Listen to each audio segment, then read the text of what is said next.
Hello students. आज हम पढ़ेंगे रूलिंग द कंट्रीसाइड पार्ट 2 और इसी में हम लोग पढ़ेंगे इंडिगो रिवॉल्यूशन।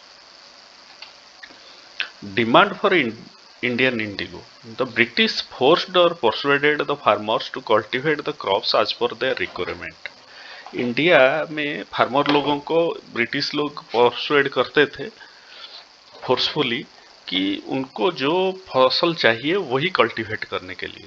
जैसे उनको गेहूं चाहिए तो गेहूं कल्टीवेशन होगा, पैडी चाहिए तो पैडी कल्टीवेशन होगा। ऐसे ही उनको फोर्सफुली करते थे और जब परचेज करते थे उनका मर्जी के हिसाब से लो रेट में परचेज करते थे।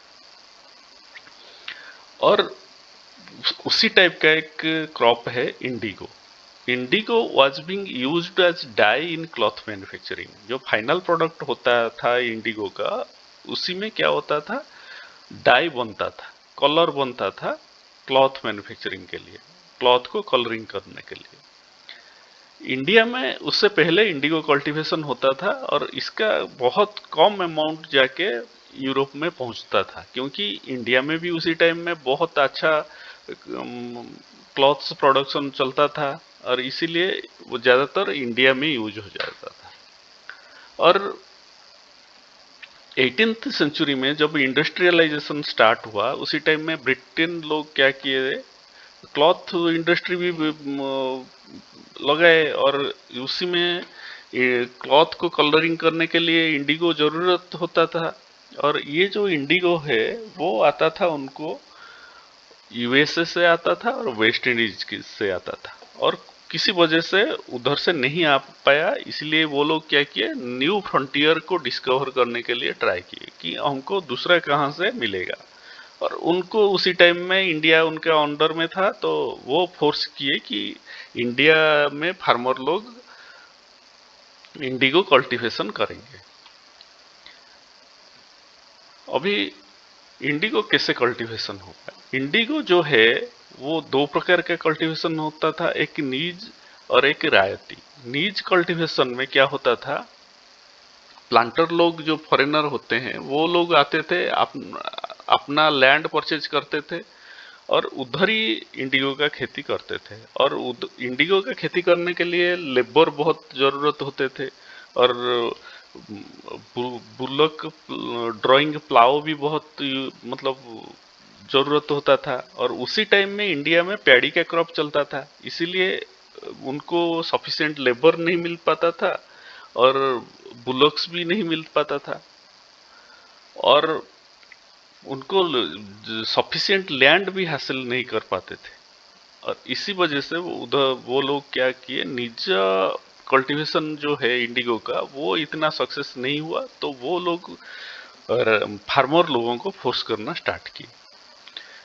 ये रायती सिस्टम में क्या होता था, वो फार्मर लोगों को फोर्सफुली एक कॉन्ट्रैक्ट में साइन करने के लिए बोलते थे, और फार्मर साइन नहीं करता था तो वो विलेज का हेडमैन जो है उसको साइन करवाते थे फोर्सफुली। और जो साइन करते थे उनको कैश एडवांस देते थे, at a low rate of interest में कैश एडवांस देते थे। कैश एडवांस देने से वो लोग इंडिगो कल्टीवेशन करेंगे। और जो कॉन्ट्रैक्ट साइन करते थे और लोन लेते थे उनका पास साथ एक कंडीशन था, वो 25% ऑफ देयर लैंड वो इंडिगो कल्टीवेशन करेंगे, एक चौथाई हिस्सा में वो इंडिगो कल्टीवेशन करेंगे। और इंडिगो हार्वेस्ट कल्टीवेशन होके हार्वेस्ट होने के टाइम में वो लोग किसको बेचेंगे, वो कंपनी प्लांटर्स को बेचेंगे, और प्लांटर्स उसको खरीद करके लेंगे और फिर एडवांस देंगे कि नेक्स्ट ईयर पे के लिए वो इंडिगो कल्टीवेशन के लिए। और इंडिगो का जब परचेज करते थे उसके रेट इतना कम होता था कि वो लोन को रिपे नहीं कर पाते थे, उसको परिशोध नहीं कर पाते थे। और ऐसे जो लोन का साइकिल होता था वो कभी भी खत्म नहीं होता था। और इंडिगो एक है जो कि फर्टिलिटी ऑफ सॉइल डिक्रीज हो जाता था बार बार इंडिगो कल्टीवेशन करने से। इसी वजह से there was a growing resentment among the farmers. Farmer के बीच में बहुत सारा रिसेंटमेंट हुआ था, मतलब गुस्सा आ गया था उनका अंदर ही अंदर। The Blue Rebellion and after. In March 1859, thousands of ryots in Bengal refused to grow indigo. Indigo cultivation करने के लिए बंगाल में बहुत सारा फार्मर, लगभग सब फार्मर मना कर दी। और क्या किए, मना किए, और रेंट जो लिए थे, लोन जो लिए थे प्लांटर को, वो भी देने के लिए मना कर दिए। और फैक्ट्री को अटैक किए, armed with swords and spears and bows and arrows लेके वो फैक्ट्री को अटैक किए। और those who worked for planters were socially boycotted, जो प्लांटर्स के लिए काम करते थे उनको सोशियली बॉयकट कर दिए। The headman of some village also supported the peasants in this revolt. Headman लोग भी सपोर्ट किए क्योंकि उनको ह्यूमिलिएट करके उनसे भी कॉन्ट्रैक्ट में साइन करवाया गया था, इसलिए। उसके बाद क्या हुआ, इसका जो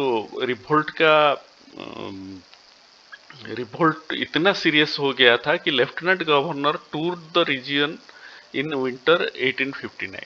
इन Barasat the magistrate Ashley Eden issued a notice stating that ryots would not be compelled to accept indigo contract. Ryots को कोई फोर्स नहीं कर पाएगा इंडिगो कॉन्ट्रैक्ट में साइन करने के लिए, वो मना कर दिया। An Indigo Commission was set up and planters were held guilty। Indigo commission बैठा और वो कमीशन के हिसाब से वो देखे कि प्लांटर जो है थे वही लोग दोषी थे। It declared that indigo production was not profitable to riots, और ये प्रॉफिटेबल हुए रायट लोगों को। Riots were asked to fulfill their existing contracts and could refuse to produce indigo in future। और क्या बोले रायत को कि आप लोग जो कॉन्ट्रैक्ट किए हैं उसको कंप्लीट कर दो, और उसके बाद आप मना कर सकते हो कि आप इंडिगो प्रोड्यूस नहीं करोगे। और ये रिवोल्ट के बाद इंडिगो प्रोडक्शन जो है बंगाल में पूरा कंप्लीटली बंद हो गया। थैंक यू, ये सब नोट कर लीजिए और अच्छे से पढ़ाई कीजिए।